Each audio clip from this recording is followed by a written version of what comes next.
जय श्री राम। सब सुख लहे तुम्हारी सरना, तुम रक्षक काहू को डरना।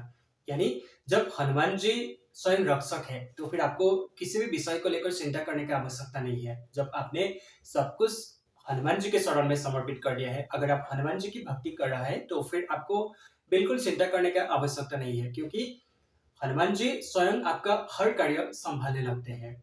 तो फिर आज हम जानेंगे, यानी अगर आपके जीवन में बहुत सारा प्रॉब्लम, परेशानी या फिर मुश्किलें आ रहे हैं तो आप हनुमान जी की भक्ति से या फिर हनुमान चालीसा का पाठ से आपका जीवन से हर समस्या का समाधान आपको मिल सकता है। तो इसलिए आप हनुमान जी की भक्ति करना शुरू कीजिए और जितना हो सके हनुमान चालीसा का पाठ करना शुरू कीजिए, क्योंकि देखिए हनुमान चालीसा एक ऐसा पाठ है जो कि पहले से ही एक सिद्ध पाठ है। और जो भी कोई हनुमान चालीसा का पाठ करता है उसके जीवन से हर मुश्किलें, हर समस्या का समाधान मिल जाते हैं। तो इसलिए अगर आपको भी लग रहा है कि कोई भी रास्ता नजर नहीं आ रहा है या फिर आपको लग रहा है कि चारों तरफ से अंधेरा छा गया है, तो आप बिल्कुल चिंता मत कीजिए, हनुमान चालीसा का पाठ करना शुरू कीजिए। क्योंकि हनुमान चालीसा में वर्णन किया गया है, जो यह पढ़े हनुमान चालीसा होयो सिद्धि साखी गौरी सा। यानी माँ गौरी और भोले शंकर इसका स्वयं साक्षी है कि जो भी कोई हनुमान चालीसा का पाठ करते हैं उसके जीवन से हर बाधाएं, हर मुश्किलें दूर होने लगते हैं।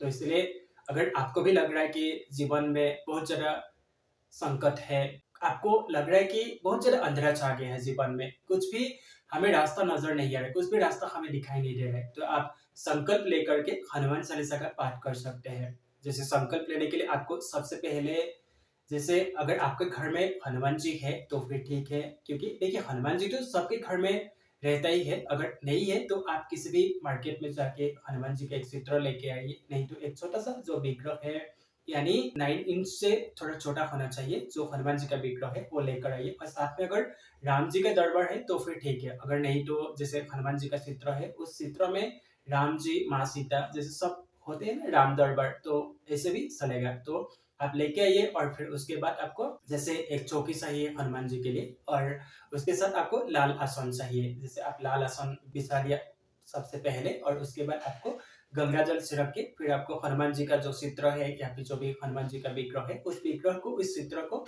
स्थापित करना है। और फिर जैसे हनुमान जी के लिए फूल हो गया, नहीं तो फल के रूप में आप केला अर्पित कर सकते हैं, नहीं तो भोग के रूप में आप गुड़ चना का भोग लगा सकते हैं, नहीं तो हनुमान जी को सबसे ज्यादा पसंद है बूंदी का लड्डू, नहीं तो इमरती, तो आप कुछ भी हनुमान जी के लिए अर्पण कर सकते हैं। अगर आपके पास कुछ भी उपलब्ध नहीं है तो आप जैसे, अगर आपके पास गुड़ है तो आप गुड़ का एक टुकड़ा भी हनुमान जी को भोग के रूप में अर्पित कर सकते हैं, नहीं तो जैसे चीनी हो गया, अगर गुड़ भी नहीं है तो आप चीनी भी अर्पित कर सकते हैं। ऐसा नहीं कि हनुमान जी के लिए आप जो भी मन से आप अर्पित करते हैं हनुमान जी अवश्य स्वीकार करते हैं।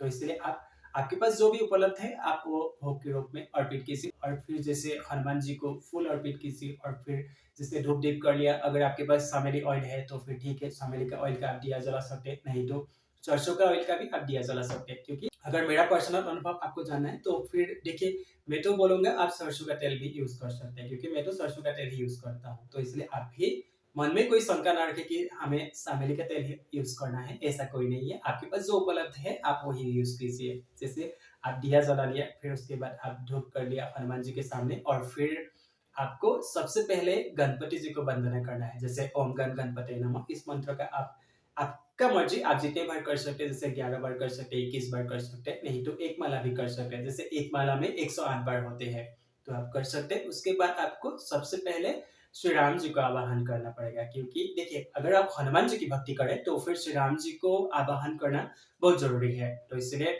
आप जैसे श्री राम जय जय राम, जैसे 108 बार कर सकते हैं, नहीं तो 11 बार कर सकते हैं, नहीं तो 51 बार कर सकते हैं, नहीं तो 21 बार भी आप कर सकते हैं, नहीं तो 5 बार भी आप कर सकते हैं, नहीं तो आप जैसे राम राम राम राम, नहीं तो सीताराम सीताराम सीताराम, ऐसे भी आप जाप कर सकते हैं। आप उसके बाद आपको क्या करना है, हाथ में जल लेना है, पुष्प लेना है, और फिर आपका नाम बताना है। जैसे आपका नाम ये है, आपका नाम, आपका गोत्र ये है, आप इस स्थान पर रहता है, यानी आप किस स्थान पर रहता है, आप किस जगह में रहता है वो बोलना है। फिर आपको, आप किस मनोरथ के लिए आप संकल्प लेना चाहते हैं। जैसे आपका जीवन में अगर आर्थिक संकट है तो आपको बोलना है कि मेरा जीवन में बहुत ज्यादा आर्थिक संकट है, तो इस आर्थिक संकट से मुझे मुक्ति के लिए, यानी इस संकट से, इस संकट का समाधान के लिए मैं आज से हर रोज देखिए आपके ऊपर निर्भर है, आप जितने बार पाठ कर सकते हैं, जैसे 1 बार पाठ कर सकते हैं, नहीं तो 7 बार पाठ कर सकते हैं, नहीं तो 11 बार पाठ कर सकते हैं, 21 बार पाठ कर सकते हैं, नहीं तो आप 108 बार भी पाठ कर सकते हैं, वो आपके ऊपर निर्भर है।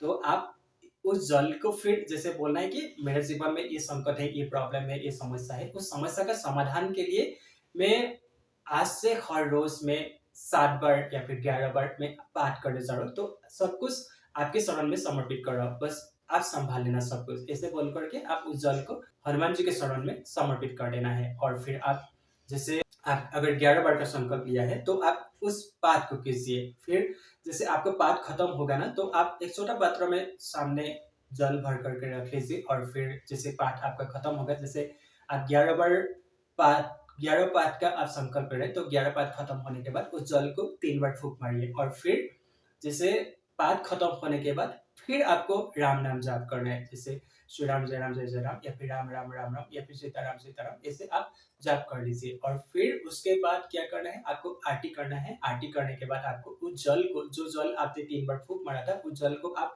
किस मनोरथ के लिए आपने संकल्प लिया था, तो उस जल को आपको भी पीना है और घर में सबको भी पिलाना है और घर में भी छिड़क देना है। तो फिर देखिएगा आपका जीवन में जो भी संकट है, जो भी प्रॉब्लम है, जो भी समस्या है, या फिर लग रहा है कि घर में बहुत ज़्यादा बीमारी है, तो आप अगर देखिए आपके लिए भी ले सकते हैं। अगर आप जैसे आपके घर में कोई बीमारी है तो आप उसके लिए भी ले सकते हैं, नहीं तो आप किसी को, जैसे होता है ना कोई किसी के लिए आप संकल्प लेना चाहते हैं तो आप उसके लिए भी ले सकते हैं। लेकिन उस ध्यान रखें उस जल को, उसको आप जिसके लिए संकल्प ले रहे हैं उसको पिलाना है। अगर वो आपके पास नहीं है तो आप उस जल को किसी पौधे में डाल सकते हैं।